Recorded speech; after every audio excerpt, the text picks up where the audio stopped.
Good morning student. अपन पढ़ रहे थे कृषि। कृषि में अपन ने मुख्य फसलें पढ़ ली थी। अब है कृषि का विकास।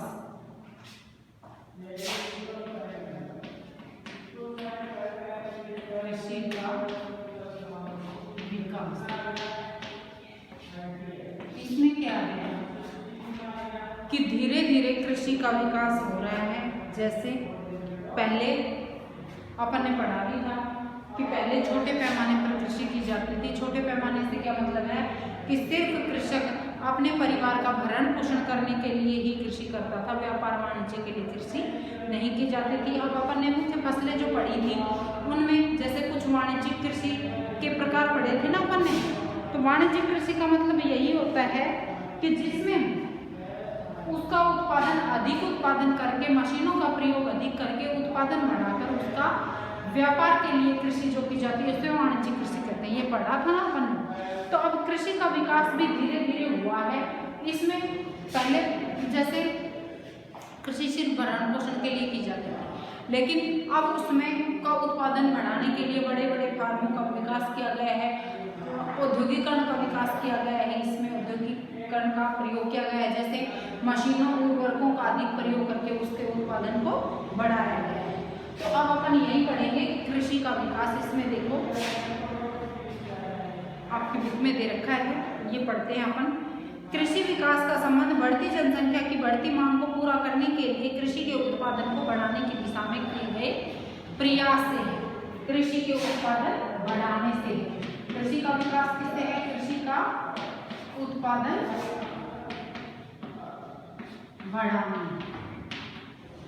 बढ़ाने का क्या मतलब है कि अधिक। अब ये बढ़ाने के लिए क्यों जरूरत पड़ी? क्योंकि अधिक जनसंख्या का भरण पोषण करने के लिए जो अधिक जनसंख्या है या जनसंख्या का जो बढ़ना है, जनसंख्या का भरण पोषण करने के लिए इसका कृषि का उत्पादन जो है वो बढ़ाया गया। अब बढ़ाया किससे गया? पहले तो पारंपरिक तरीके से या गहन कृषि की जाती थी, अपने पीछे पढ़ा भी है कृषि के प्रकारों में। लेकिन अब उसका स्थान किसने ले लिया? वाणिज्य कृषि। वाणिज्य कृषि का अधिक विकास करके ही अपने कृषि का उत्पादन बढ़ाया है। इसमें मशीनों का, अच्छे उर्वरकों का प्रयोग करके बड़े बड़े फार्मों में कृषि करके इसका उत्पादन बढ़ाया है। यह कई तरीके से प्राप्त किया जा सकता है, जैसे बोए गए क्षेत्र में विस्तार करके, बोई जाने वाली फसलों की संख्या बढ़ाकर, सिंचाई सुविधाओं में सुधार करके, उर्वरकों और उच्च उपज देने वाले बीजों का प्रयोग के द्वारा। कृषि का मशीनीकरण भी कृषि के विकास का एक अन्य पहलू है। कृषि के विकास का चरम लक्ष्य खाद्य सुरक्षा को बढ़ाना है। कृषि का विकास किस से किया गया है? अधिक जनसंख्या की पूर्ति करने के लिए कृषि का उत्पादन बढ़ाया गया और इसमें वाणिज्य कृषि अधिक की गई, जिसमें अच्छे खाद का प्रयोग, अच्छे उर्वरकों का प्रयोग, बड़े बड़े फार्मों का विकास करना, कृषि के यंत्रों औद्योगिकरण मतलब उसमें मशीनों का प्रयोग करना, खाद बीज का अच्छे किस्म का प्रयोग करके उसका उत्पादन बढ़ाना ही कृषि का विकास है। ठीक है। अब उसके बाद है कृषि का विकास विश्व के विभिन्न भागों में विभिन्न गतियों से हुआ है। अधिक जनसंख्या वाले विकासशील देश अधिकतर गहन कृषि करते हैं। अब इसमें देखो, अधिक जनसंख्या वाले विकासशील देशों में अपन ने पहले पढ़ा था, विकासशील जो देश हैं वो अधिक जनसंख्या वाले हैं, वो कौन सी कृषि करते हैं? अब विश्व के संदर्भ में पढ़ रहे हैं। विकासशील देश कौन सी कृषि करते हैं? वो गहन कृषि, क्योंकि वहां पर अधिक जनसंख्या पाई जाती है। तो गहन कृषि में क्या किया जाता है? अपने पीछे भी पढ़ा था ना कृषि के प्रकार में, गहन कृषि और वाणिज्य कृषि। गहन कृषि में कृषक जो होता है, जब खेती करने वाला होता है किसान, वो सारा काम मशीनों का प्रयोग न करके हाथों का ही प्रयोग करता है, मतलब शारीरिक श्रम का प्रयोग अधिक किया जाता है और उसमें उत्पादन अधिक नहीं करता। जितनी उसकी आवश्यकता है उतना ही वो उत्पादन करता है।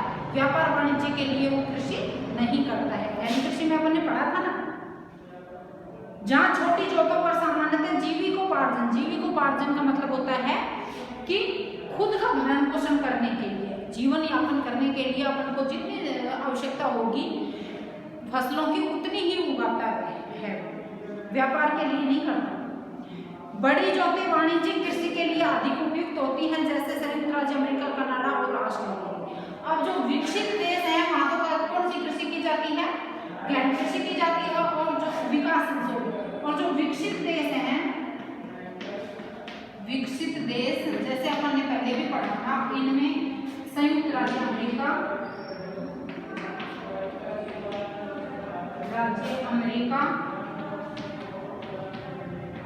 ऑस्ट्रेलिया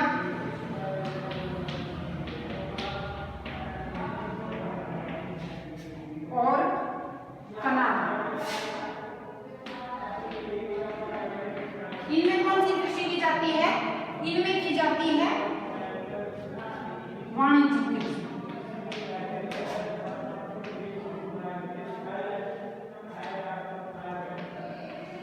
वाणिज्यिक कृषि।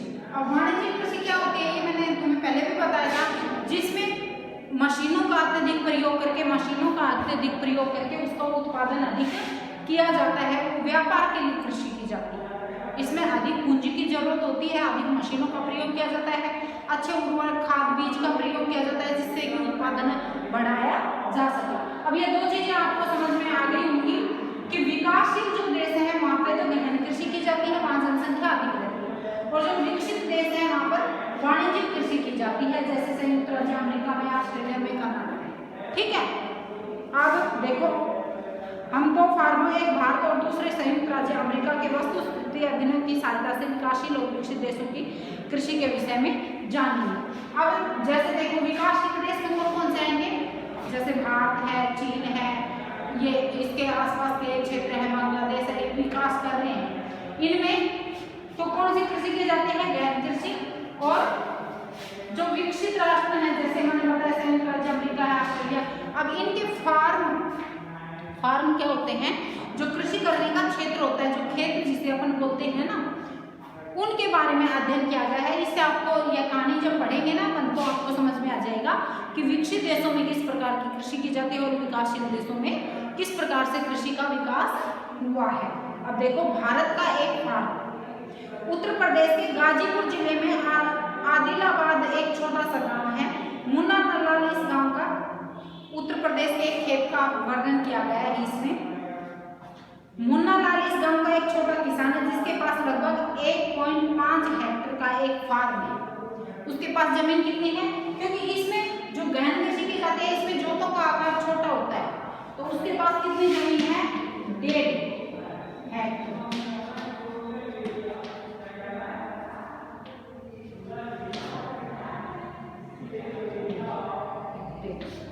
ठीक है,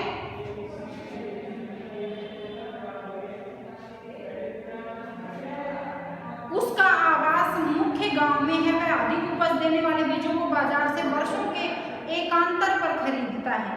वर्षों के एकांतर पर मतलब वर्ष में एक बार वह बीजों को खरीदता है। एकांतर का मतलब होता है कि जैसे दो फसलें ही लगभग बोई जाती हैं इनमें भारत में, तो जब फसल बोनी होती है तो वह बीज शहर से लेके आता है। वह अधिक उपज देने वाले बीजों को बाजार से वर्षों के एकांतर पर खरीदता है। उसकी भूमि उर्वर है और वह वर्ष में कम से कम 2 फसलें सामान्यतः गेहूं और चावल और दालें उगाता है। उर्वर का मतलब होता है उपजाऊ। उर्वर का मतलब होता है उपजाऊ। ठीक है, अब यह 2 फसलें उगाता है, चावल और गेहूं या दालें। ठीक है, किसान अपने मित्रों और बुजुर्गों के साथ सरकारी कृषि अधिकारियों से कृषि कार्यों के संबंध में सलाह लेता है। वह अपने खेत की जुताई के लिए भाड़े पर ट्रैक्टर लेता है। यदि उसके कुछ मित्र अभी भी बैलों से खेतों की जोतने की परंपरागत विधि का प्रयोग करते हैं। समीप के खेत में एक नलकूप है, जिससे वह नलकूप बहता है जहाँ से पानी निकाला जाता है जमीन से। खेत की सिंचाई के लिए भाड़े पर लेता है। अब वह जुताई के लिए भी ट्रैक्टर जो जुताई करवाता है खेत की, उसके लिए भी भाड़े पर लाता है जुताई। अब बीज भी वह बाजार से लाता है। अब सारी चीजें जब मॉल आएंगी तो उसमें बहुत ही कम बचत होती है। मुन्ना लाल के पास 2 भैंस और कुछ मुर्गियां भी हैं, क्योंकि गहन कृषि में बताया था अपन ने कि कृषि और पशुपालन ये साथ साथ करते हैं ये। तो इसमें सरकारी वह निकट के शहर में स्थित सरकारी भंडार में दूध बेचता है, वह वहां एक सदस्य है। सरकारी समिति उसके जानवरों के लिए चारे के प्रकार, पशुधन के स्वास्थ्य के सुरक्षात्मक उपायों और कृत्रिम गर्भाधान के संबंध में भी सलाह देती है। कृषि के विविध कार्यों में परिवार के सभी सदस्य उसकी सहायता करते हैं। विविध कार्य कौन से होंगे? जैसे फसलों की कटाई है, फसलों की बुआई है, सिंचाई है, इनमें उसके घर के जो सदस्य हैं वो उसकी हेल्प करते हैं। कभी कभी वह बैंक या कृषि सहकारी समिति से बीजों की उच्च उपज वाली किस्मों और औजारों खरीदने के लिए ऋण भी लेता है। ऋण का अर्थ होता है कर्ज लेना, ठीक है। वह अपने उत्पाद को निकट के शहर में स्थित मंडी में बेचता है। अधिकांश किसानों के पास भंडारण सुविधाओं की कमी होती है। अब ये बीज, जुताई, बुआई और इसमें अभी भंडारण की सुविधाओं की कमी होती है। भंडारण क्या होता है? भंडारण वो होता है जैसे अब अनाज उत्पादित कर लिया, उसको रखने की पूरी साल उसको जो स्टोर करने के लिए जगह चाहिए उसे भंडार बोलते, ठीक है। इसलिए वे बाजार के अनुकूल न होने पर भी अपने उत्पादों को बेचने के लिए विवश होते हैं। अब जैसे उसके पास भंडारण की कमी होती है, भंडारण की कमी होती है क्योंकि उसके पास इतनी पूंजी और इतनी जगह नहीं होती कि उसको वो रख ले। तो जो जैसे जब फसल निकलती है, इकट्ठी फसल निकलती है, तो वो उसको जब जो रेट होता है, भाव होता है उस फसल का, उसी भाव में उसको बेचनी पड़ती है, अन्यथा वो फसल खराब हो जाएगी। क्यों? क्योंकि उसके पास उसको स्टोर करने के लिए जगह नहीं है, चाहे वो सस्ती में ही फिर उसको बेचनी पड़ती है। हाल के वर्षों में सरकार ने भंडारण की सुविधाओं के विकास के लिए कुछ कदम उठाए हैं। अब सरकार इनकी जो फसलें हैं वो ले लेती है और उसको स्टोर करती है। अब ये तो था भारत का फार्म। अब अपन पढ़ते हैं संयुक्त राज्य अमेरिका का फार्म। इसमें देखो संयुक्त राज्य अमेरिका में एक फार्म का औसत आकार भारतीय फार्म की तुलना में बहुत बड़ा फार्म होता है। संयुक्त राज्य अमेरिका में एक प्रारूपिक फार्म का आकार, अब इसमें अपन ने फार्म का भारत में फार्म का आकार क्या पढ़ा था? ये तो था भारत में, ठीक है। अब अपन पढ़ रहे हैं संयुक्त राज्य अमेरिका में। देखो मैं इधर लिख देती हूँ, यह तो भारत के में इसके बीज, जुताई, बुआई ये सब किराए पे करता है। अब यह है संयुक्त राज्य अमेरिका का फार्म। संयुक्त राज्य अमेरिका विकसित है, भारत विकासशील है।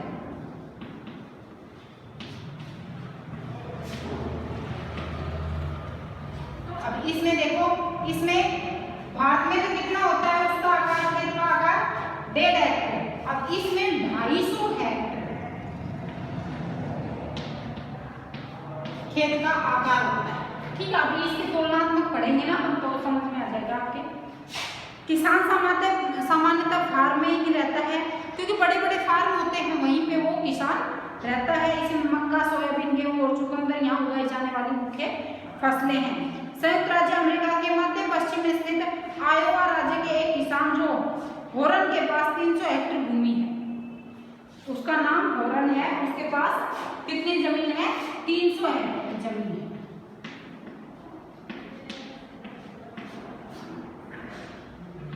ठीक है। सामान्य रूप से तो 250 हेक्टेयर जमीन रहती है यहाँ किसानों के पास, लेकिन उसके पास 300 हेक्टेयर है। वह अपने खेत में मक्का तब उगाता है जब वह आश्वस्त हो कि मृदा और जल संसाधन इस फसल की आवश्यकता को पूरा कर देंगे। फसल को नुकसान पहुंचाने वाले पीड़कों पर नियंत्रण के लिए पर्याप्त उपाय किए जाते हैं। अब फसल में जैसे वो जब भी फसल उगाता है, जब उसके पास पर्याप्त पानी की आवश्यकता की पूर्ति हो जाए, जमीन भी उर्वर हो, तो वह फसल उगाता है। और उसके लिए जब ये फसलों में जो कीड़े लगते हैं या जो बीमारियां फैलती हैं, उसके लिए उसके पास क्या होते हैं? कीटनाशक दवाओं का प्रयोग वो करता है, जिससे कि फसल खराब नहीं होती है। लेकिन भारत में ऐसा कुछ भी नहीं है, वो तो प्राकृतिक रूप से जो जमीन है वो उर्वर है तो ही वो कृषि कर सकता है। समय समय पर वह मृदा के नमूनों को मृदा परीक्षण प्रयोगशाला में जांच के लिए भेजता है। वहाँ अलग अलग जो खुली हुई है प्रयोगशालाएं, वहाँ पर जैसे मृदा की उर्वरता कितनी है यह मापने के लिए जल में कितने जैसे फ्लोराइड की मात्रा अधिक तो नहीं है जो कि फसलों को नुकसान पहुंचाए, तो इनकी जांच वो समय समय पर करवाता रहता है। वहाँ पर सुविधाएं उपलब्ध होती हैं।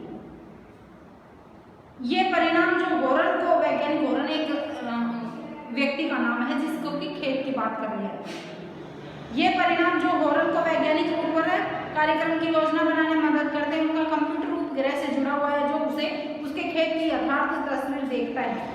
यह रासायनिक उर्वरकों और कीटनाशकों का आवश्यकता अनुसार प्रयोग करने में उसकी मदद करता है। अब देखो टेक्नोलॉजी का प्रयोग भी यहाँ अमेरिका में, क्योंकि यह तो विकसित राष्ट्र है ना, तो इसमें उपग्रह के रूप में वो कंप्यूटर से कनेक्ट होता है। ऊपर से वो देखते रहते हैं कि कोई जानवर तो उसको नहीं खा रहा है या कोई कीटनाशक तो नहीं लग गया है फसल को, तो वो उसको उसके घर में कंप्यूटर जो लगा रहता है, जो सैटेलाइट से कनेक्टेड होता है, उसकी खेत की तस्वीर उसको दिखाता रहता है। आपने तो यहाँ खेत में जाके पता लगेगा कि क्या बीमारी हो रही है, लेकिन वो घर बैठे बैठे भी पूरे खेत की, क्योंकि इतना बड़ा खेत होता है वो घूम तो रोज सकता नहीं है, तो ये व्यवस्थाएं कंप्यूटराइज उनमें उन्होंने इन मशीनों का ज्यादा से ज्यादा विकास कर रखा है।